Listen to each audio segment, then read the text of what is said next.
Hello, grizzly bears. Welcome back, if you're returning. If you're new to this series, or new to the channel, I'm reading The Great Gatsby by F. Scott Fitzgerald. These videos were originally recorded live, as live streams. So just know, because these are live recordings, I do make mistakes, and there is background noise. I have edited the recordings, though, for YouTube to eliminate any very loud sounds that might have happened. So, it is safe if you want to relax and even fall asleep to these videos to do so. I should also warn you, if you're not familiar with the book, that some of the characters in this book say some offensive things, racist and sexist things.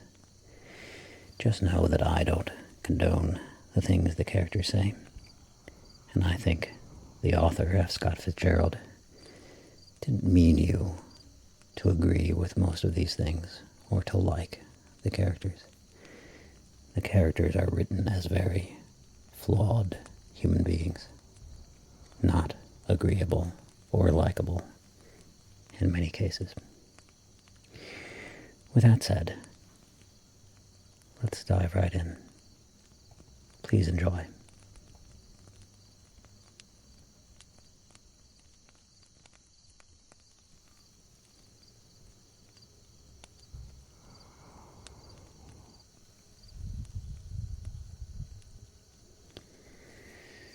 Good morning, grizzly bears. Today we are continuing our reading of The Great Gatsby.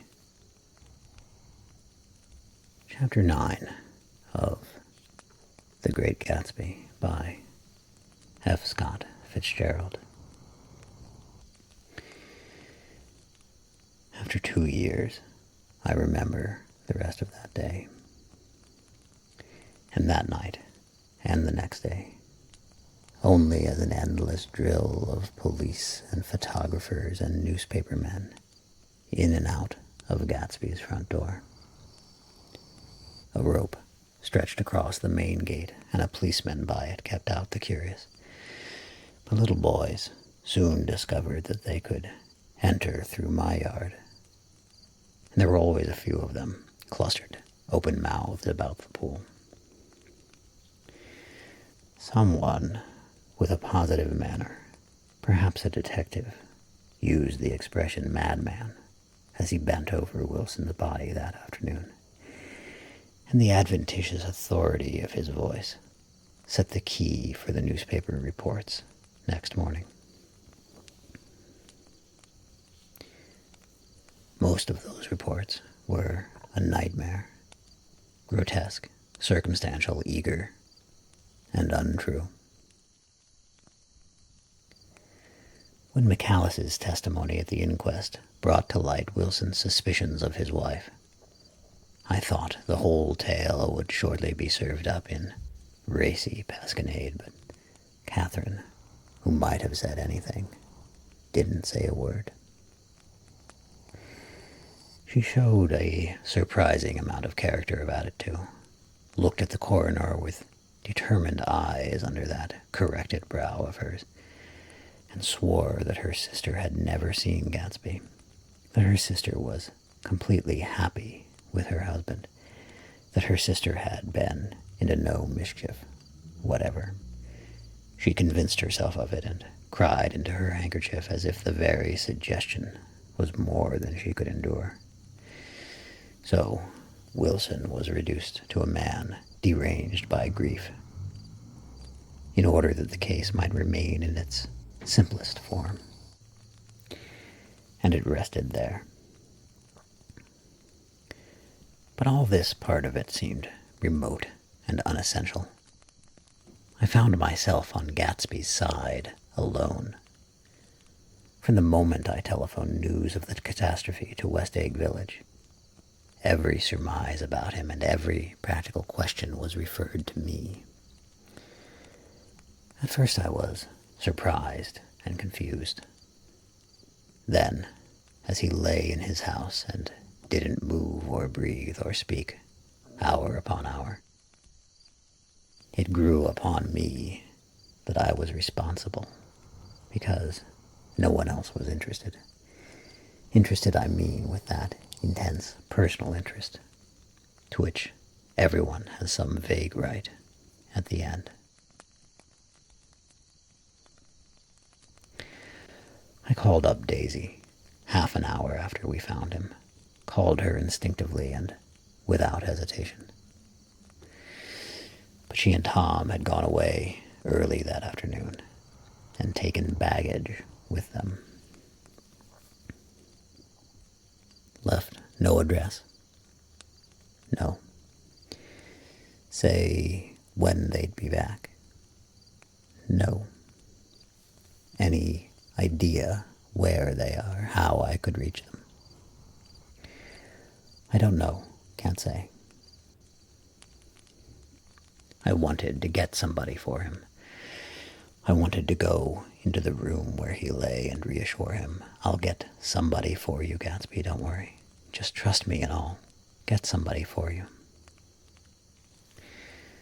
Meyer Wolfsheim's name wasn't in the phone book.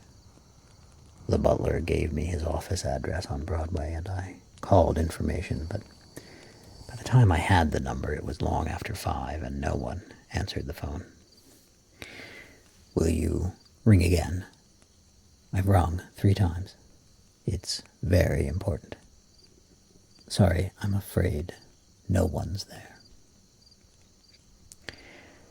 I went back to the drawing room and thought for an instant that they were chance visitors, all these official people who suddenly filled it. But though they drew back the sheet and looked at Gatsby with shocked eyes, his protest continued in my brain. "Look here, old sport. You've got to get somebody for me. You've got to try hard. I can't go through this alone." Someone started to ask me questions, but I broke away and, going upstairs, looked hastily through the unlocked parts of his desk. He'd never told me, definitely, that his parents were dead. But there was nothing, only the picture of Dan Cody, a token of forgotten violence, staring down from the wall. Next morning, I sent the butler to New York with a letter to Wolfsheim, which asked for information and urged him to come out on the next train. That request seemed superfluous when I wrote it. I was sure he'd start when he saw the newspapers, just as I was sure there'd be a wire from Daisy before noon. But neither a wire nor Mr. Wolfsheim arrived. No one arrived except more police and photographers and newspapermen. When the butler brought back Wolfsheim's answer, I began to have a feeling of defiance, of scornful solidarity between Gatsby and me, against them all. "Dear Mr. Carraway, this has been one of the most terrible shocks of my life to me. I hardly can believe that it is true at all. Such a mad act as that man did should make us all think. I cannot come down now, as I am tied up in some very important business and cannot get mixed up in this thing now. If there is anything I can do a little later, let me know. In a letter by Edgar. I hardly know where I am when I hear about a thing like this, and I'm completely knocked down and out. Yours truly, Meyer Wolfsheim." And then, hasty addenda beneath. "Let me know about the funeral, etc. Do not know his family at all." And the phone rang that afternoon, and long distance said Chicago was calling. I thought this would be Daisy at last, but the connection came through as a man's voice. very thin and far away. "This is Slagle speaking." "Yes." The name was unfamiliar. "Hell of a note, isn't it? Get my wire?" "There haven't been any wires." "Young Park's in trouble," he said rapidly. "They picked him up when he handed the bonds over the counter. They got a circular from New York, giving him the numbers just 5 minutes before. What do you know about that, eh? You never can tell in these hick towns." "Hello," I interrupted breathlessly. "Look here, this isn't Mr. Gatsby. Mr. Gatsby's dead." There was a long silence on the other end of the wire, followed by an exclamation, then a quick squawk as the connection was broken.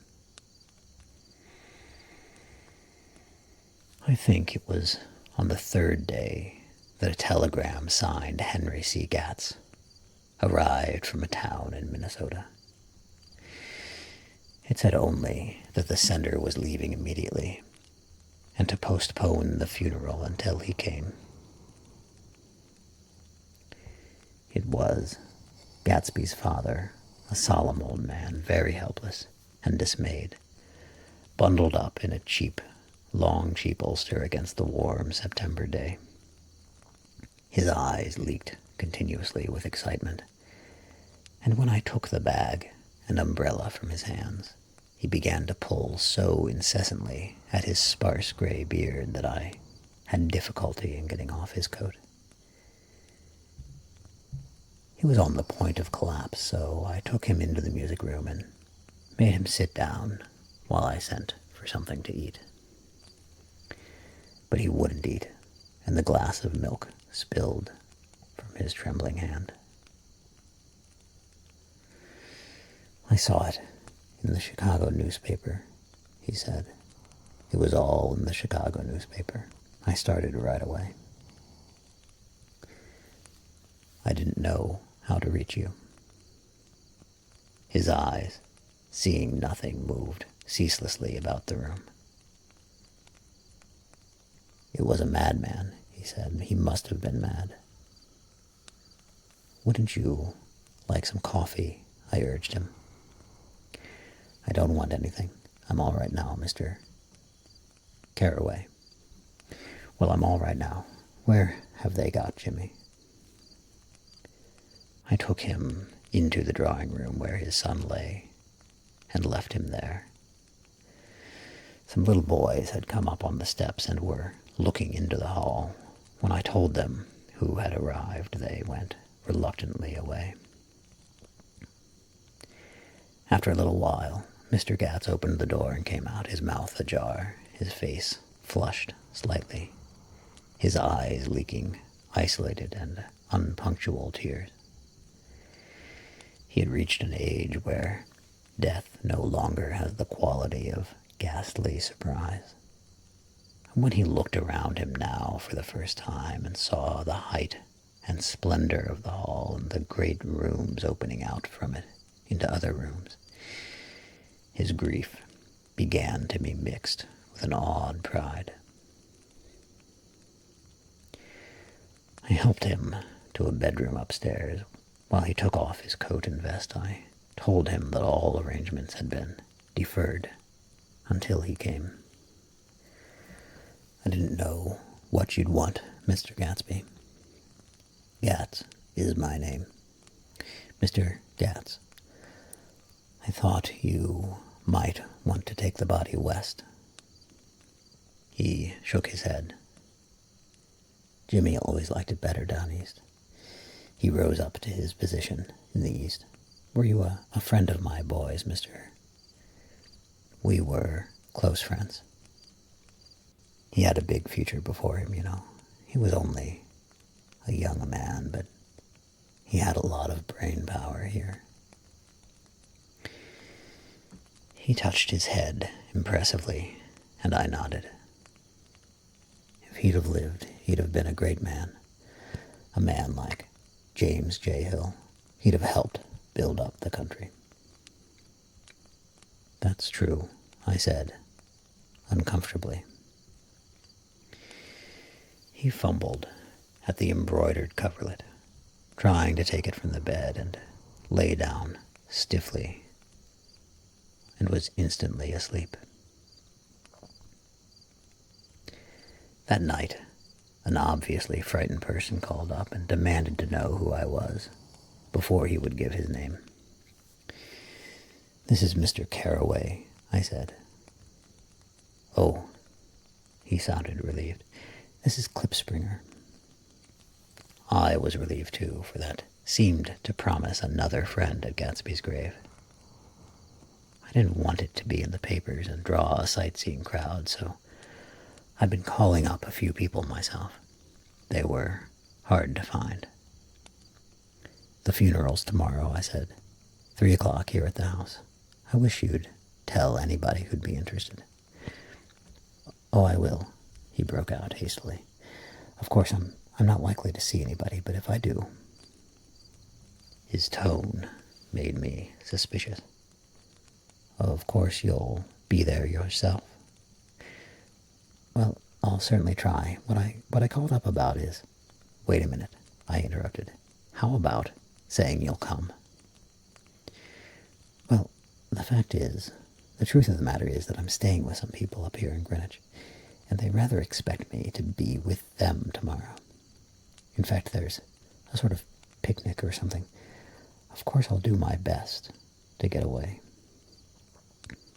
I ejaculated an unrestrained "huh," and he must have heard me, for he went on nervously.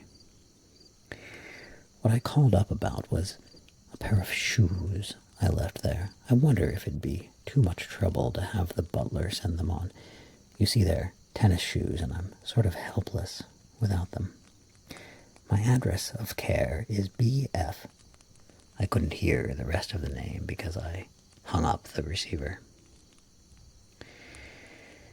After that, I felt a certain shame for Gatsby. One gentleman to whom I telephoned implied that he had got what he deserved. However, that was my fault, for he was one of those who used to sneer most bitterly at Gatsby on the courage of Gatsby's liquor, and I should have known better than to call him. The morning of the funeral, I went up to New York to see Meyer Wolfsheim. I couldn't seem to reach him any other way. The door that I pushed open, on the advice of an elevator boy, was marked "The Swastika Holding Company," and at first there didn't seem to be anyone inside.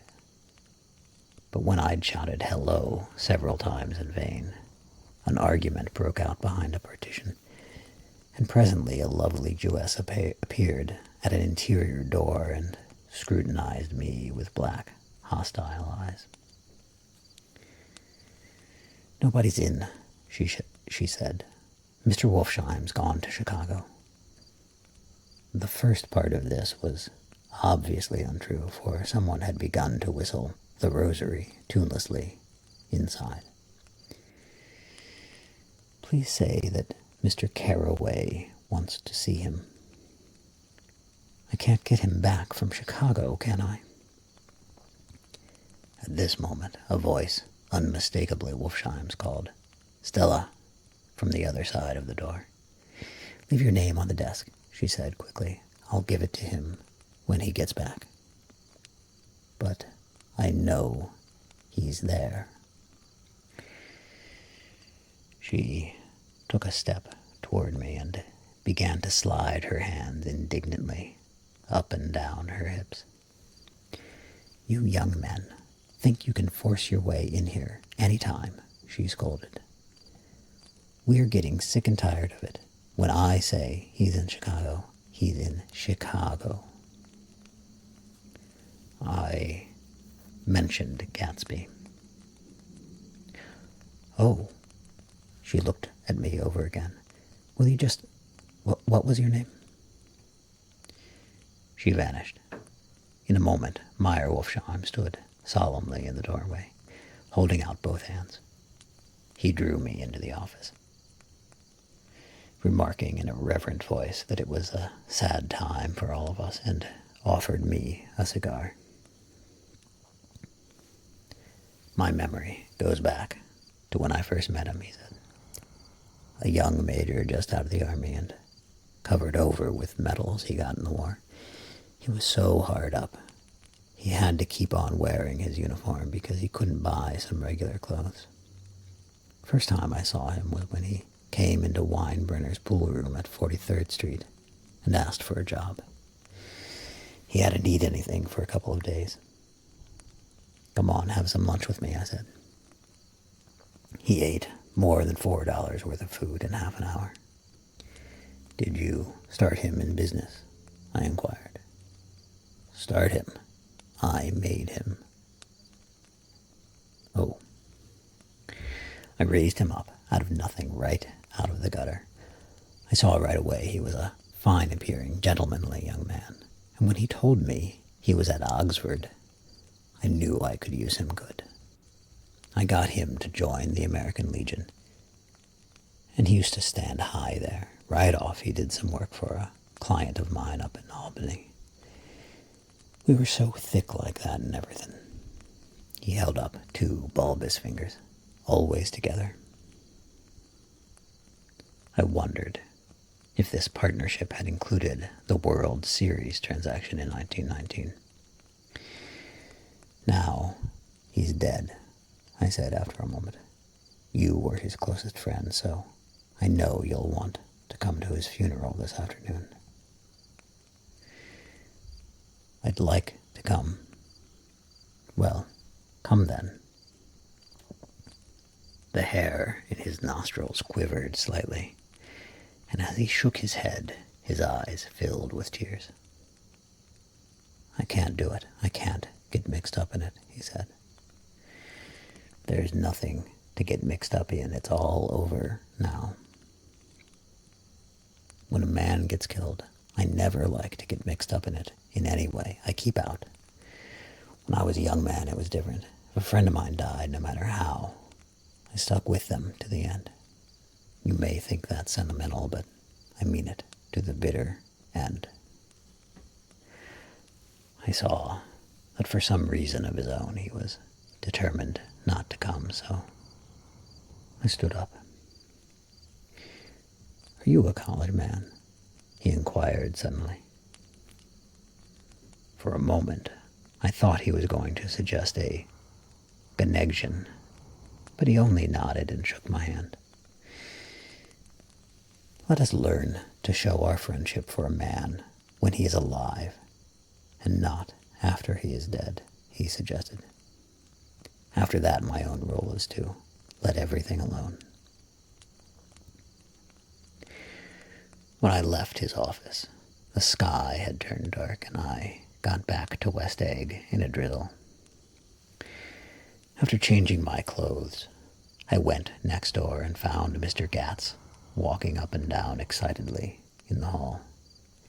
His pride in his son and in his son's possessions was continually increasing, and now he had something to show me. Jimmy sent me this picture. He took out his wallet with trembling fingers. Look there. It was a photograph of the house, cracked in the corners and dirty with many hands. He pointed out every detail to me eagerly. Look there. And then sought admiration from my eyes. He had shown it so often that I think it was more real to him now than the house itself. Jimmy sent it to me. I think it's a very pretty picture. It shows up well. Very well. Had you seen him lately? He come out to see me 2 years ago and bought me the house I live in now. Of course, we was broke up when he run off from home, but I see now there was a reason for it. He knew he had a big future in front of him, and ever since he made a success, he was very generous with me. He seemed reluctant to put away the picture, held it for another minute lingeringly before my eyes. Then he returned the wallet and pulled from his pocket a ragged old copy of a book called Hopalong Cassidy. Look here, This is a book he had when he was a boy. It just shows you. He opened it at the back cover and turned it around for me to see. On the last flyleaf was printed the word schedule and the date, September 12th, 1906. And underneath, rise from bed, 6 a.m., dumbbell exercise and wall scaling, 6:15 to 6:30. Study electricity, etc., 7:15 to 8:15. Work, 8:30 to 4:30 p.m. Baseball and sports, 4:30 to 5. Practice elocution, poise, and how to attain it, 5 to 6. Study needed inventions, 7 to 9. General resolves, no wasting time at chapters or a name indecipherable. No more smoking or chewing. Bathe every other day. Read one improving book or magazine per week. Save $5, crossed out, $3 per week. Be better to parents. I came across this book by accident, said the old man. It just shows you, don't it? It just shows you. Jimmy was bound to get ahead. He always had some resolves like this or something. Do you notice what he's got about improving his mind? He was always great for that. He told me I ate like a hog once, and I beat him for it. He was reluctant to close the book, reading each item aloud and then looking eagerly at me. I think he rather expected me to copy down the list for my own use.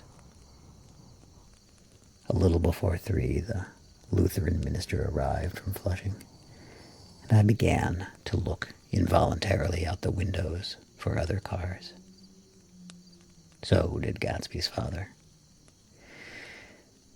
And as the time passed and the servants came in and stood waiting in the hall, his eyes began to blink anxiously, and he spoke of the rain in a worried, uncertain way.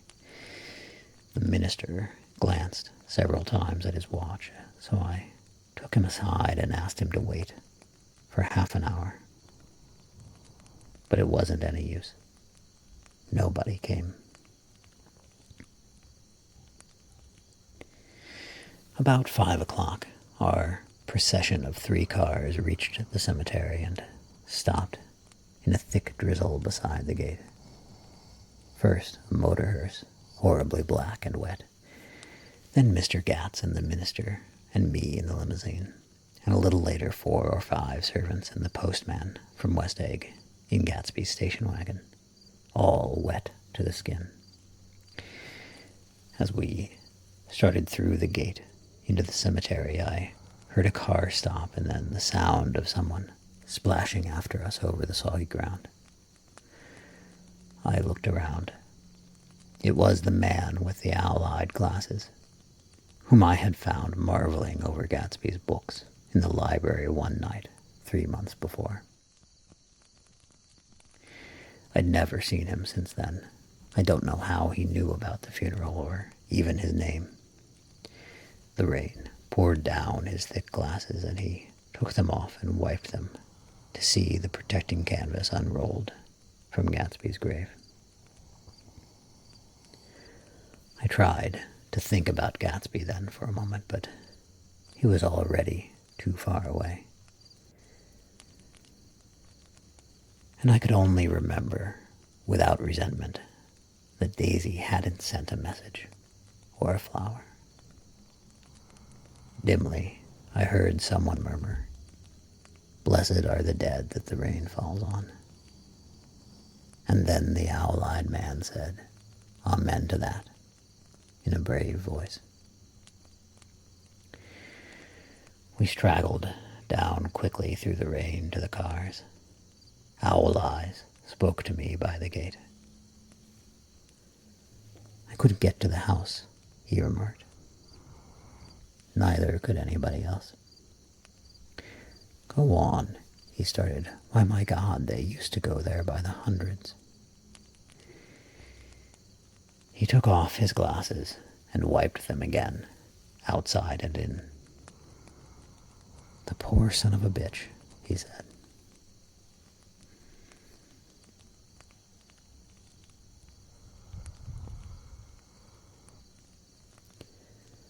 One of my most vivid memories is of coming back west from prep school and later from college at Christmas time. Those who went farther than Chicago would gather in the old dim Union Station at 6 o'clock of a December evening, with a few Chicago friends already caught up into their own holiday gaieties to bid them a hasty goodbye. I remember the fur coats of the girls returning from Miss This or That's, and the chatter of frozen breath and the hands waving overhead as we caught sight of old acquaintances and the matchings of invitations. Are you going to the Ordways, the Herseys, the Schultzes? And the long green tickets clasped tight in our gloved hands.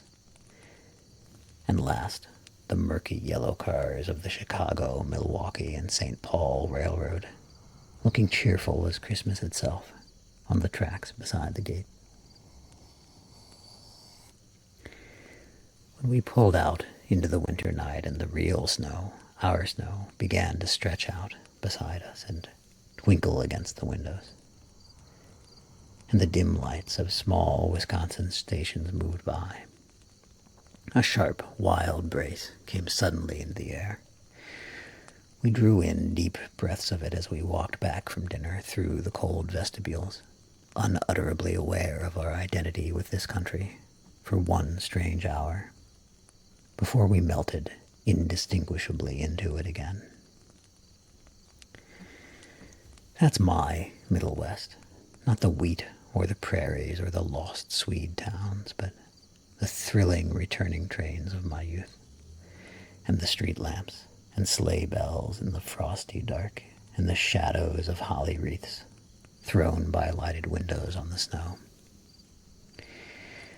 I am part of that, a little solemn with the feel of those long winters, a little complacent from growing up in the Caraway house in a city where dwellings are still called through decades by a family's name.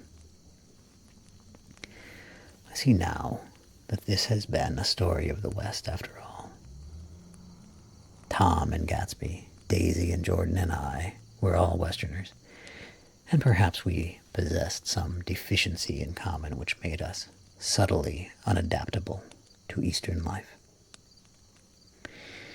Even when the East excited me most, even when I was most keenly aware of its superiority to the bored, sprawling, swollen towns beyond the Ohio, with their interminable inquisitions which spared only the children and the very old. Even then, it had always for me a quality of distortion.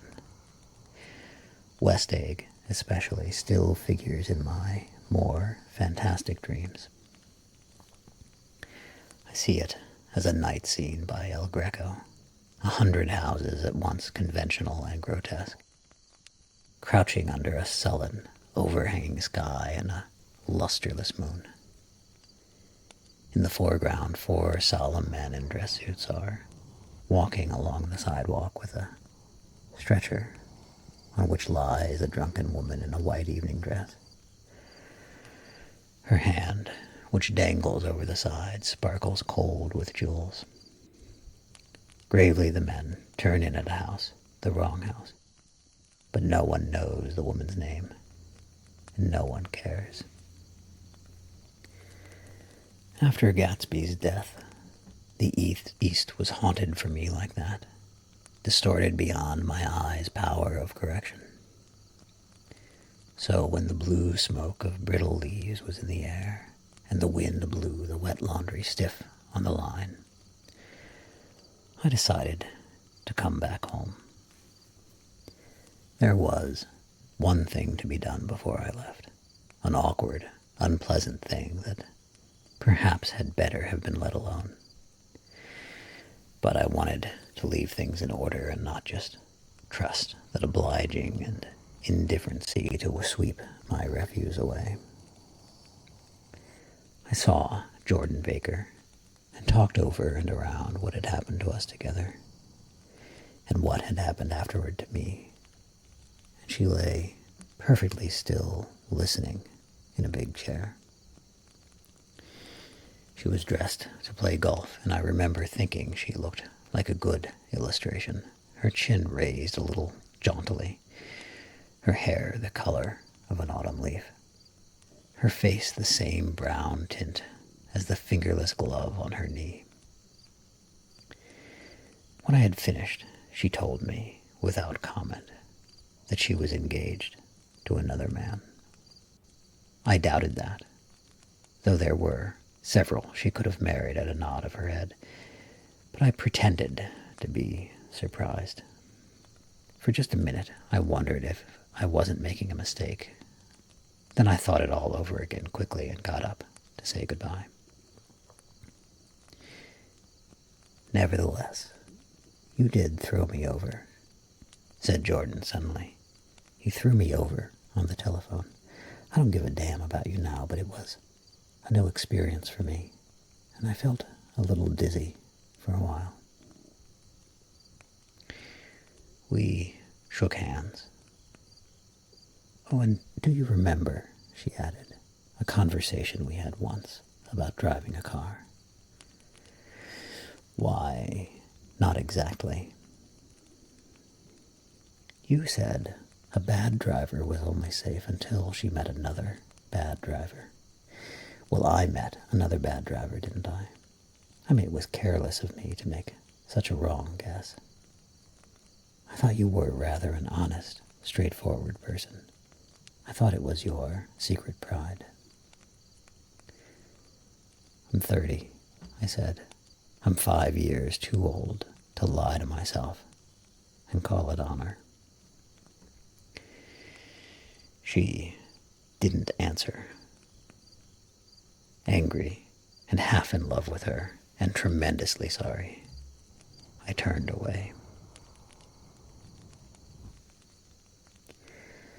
One afternoon, late in October, I saw Tom Buchanan.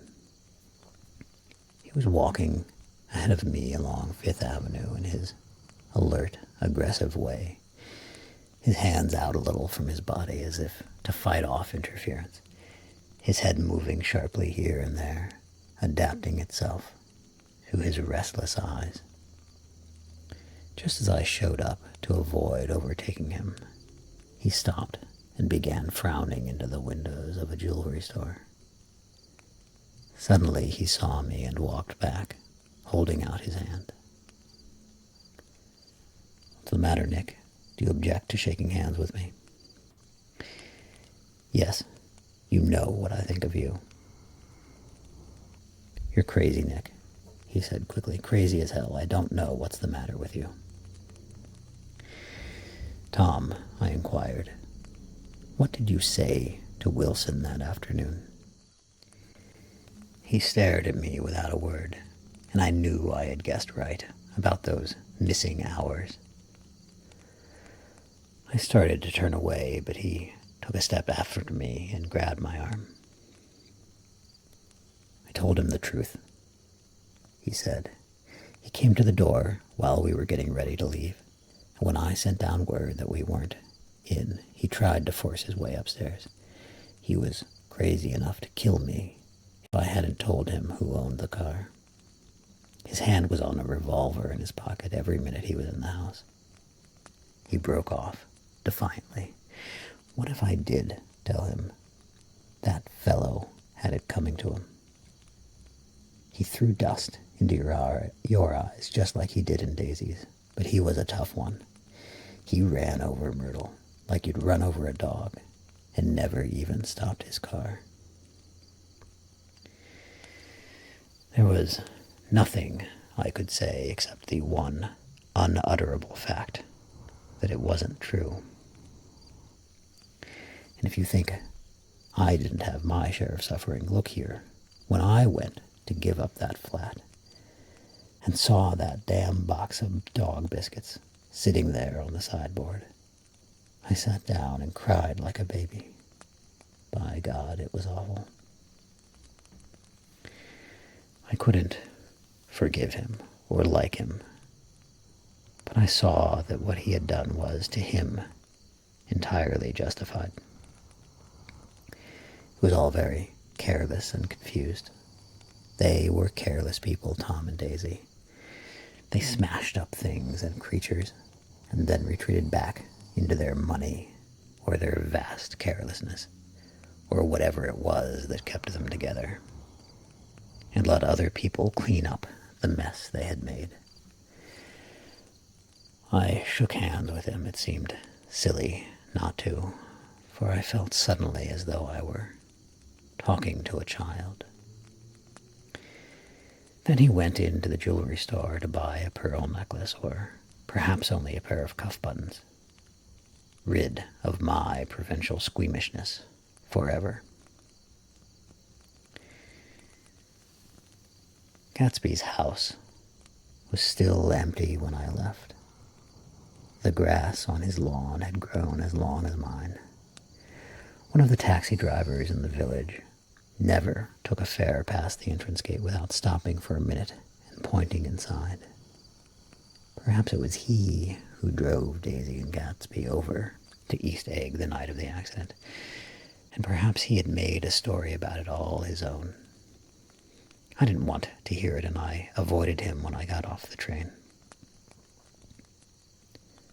I spent my Saturday nights in New York because those gleaming, dazzling parties of his were with me so vividly that I could still hear the music and the laughter, faint and incessant, from his garden, and the cars going up and down his drive. One night, I did hear a material car there, and saw its lights stop at his front steps, but I didn't investigate. Probably it was some final guest who had been away at the ends of the earth and didn't know that the party was over. On the last night, with my trunk packed and my car sold to the grocer, I went over and looked at that huge, incoherent failure of a house once more.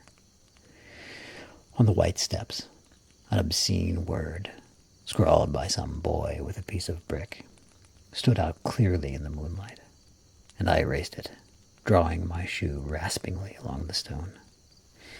Then I wandered down to the beach and sprawled out on the sand. Most of the big shore places were closed now, and there were hardly any lights except the shadowy, moving glow of a ferry boat across the sound.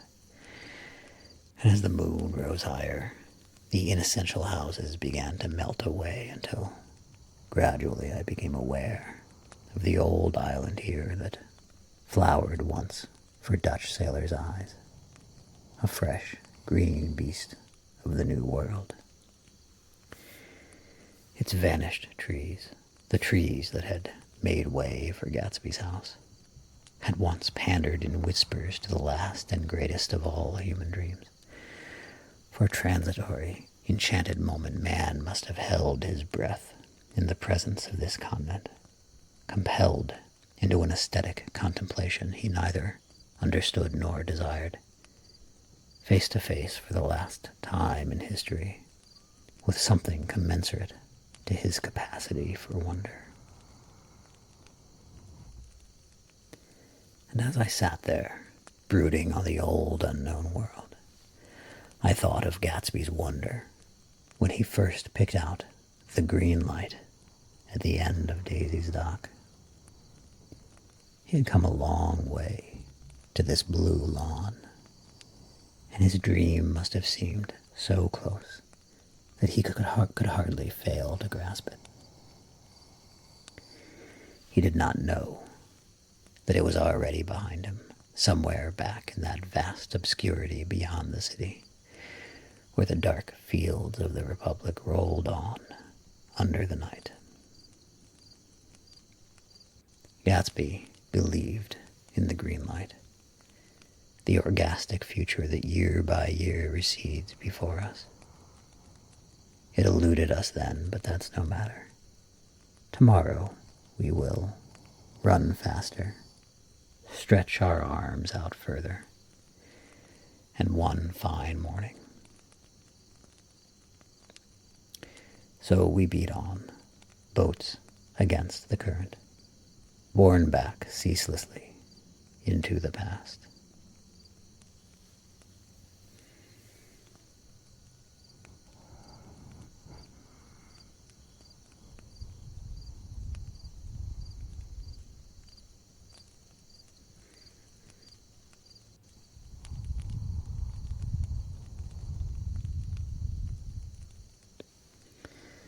That was Chapter 9 and the end of The Great Gatsby by F. Scott Fitzgerald.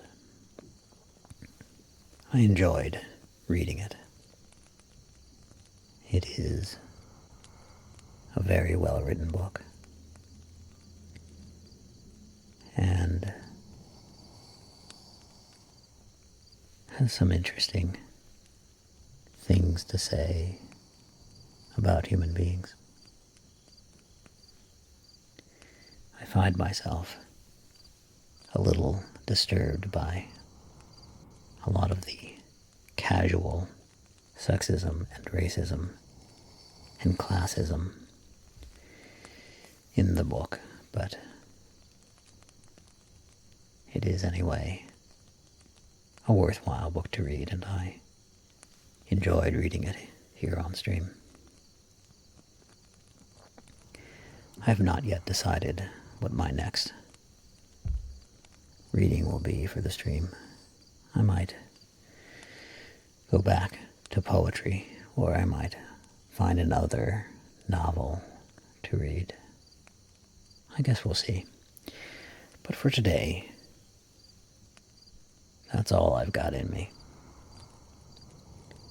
Thank you for being with me on this journey.